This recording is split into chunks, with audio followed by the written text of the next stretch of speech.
अस्सलाम वालेकुम दोस्तों, आप देख रहे हैं आरसी चैनल अयूब और मैं हूं आपका होस्ट अयूब खान। विवज 2 चैनल हेलीकॉप्टर RFD-018 किस तरह से रिपेयर किया जाता है। ये एक कस्टमर का हेलीकॉप्टर रिपेयरिंग के लिए आया है, तो उससे मैंने थोड़ा सा टाइम मांगा है कि मैं इस हेलीकॉप्टर को कैमरे के सामने रिपेयर करना चाहता हूँ। आज की ये वीडियो एक प्री प्लान्ड वीडियो नहीं है, यानी इस हेलीकॉप्टर में मेरे अंदाजे से हटकर भी फॉल्ट हो सकता है और एक से ज़्यादा फॉल्ट्स भी हो सकते हैं। तो बिना टाइम वेस्ट किए वीडियो को स्टार्ट करते हैं। इसकी मोटर्स चलने की आवाज़ अंदर से आती है, लेकिन कोई भी प्रोपेलर इसका वर्क नहीं करता। तो इसकी कैनोपी को खोल लेते हैं। इसके क्लिप्स होते हैं साइडों पे और नीचे एक स्क्रू होता है,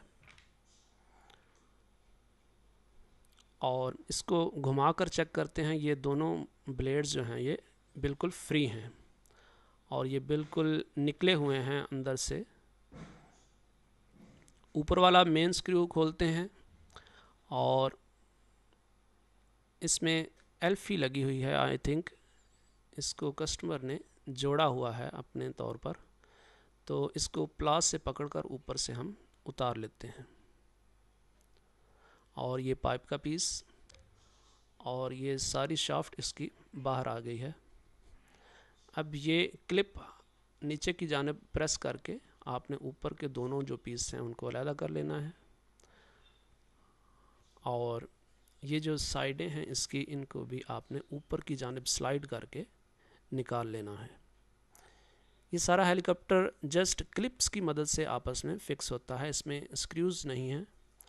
नीचे जो लैंडिंग गियर है ये भी इसी तरह से फिक्स है, और इस सेंसर को सीधा करके आपने लैंडिंग गियर को नीचे की जानिब निकाल लेना है।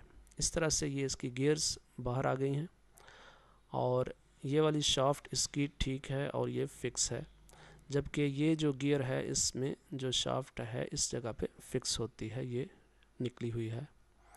इसको दोबारा उसी जगह रख कर और ऊपर से हम थोड़ा सा दबाते हैं इसको, तो ये अभी अपनी जगह पे है। इसके बाद आपने क्या करना है कि प्लास की मदद से शाफ्ट को पकड़कर ऊपर से ब्लेड्स को अलग कर लेना है, और इस जगह पे थोड़ी सी एल्फी ग्लू आपने लगा देनी है ताकि ये शाफ्ट दोबारा इस गियर से बाहर ना निकले। और इसको 4-5 मिनट सूखने के बाद छुरी की मदद से शाफ्ट पर जो एक्स्ट्रा एल्फी लगी हुई है इसको उखाड़ देना है, क्योंकि इस शाफ्ट ने बुश के अंदर फिक्स होना होता है।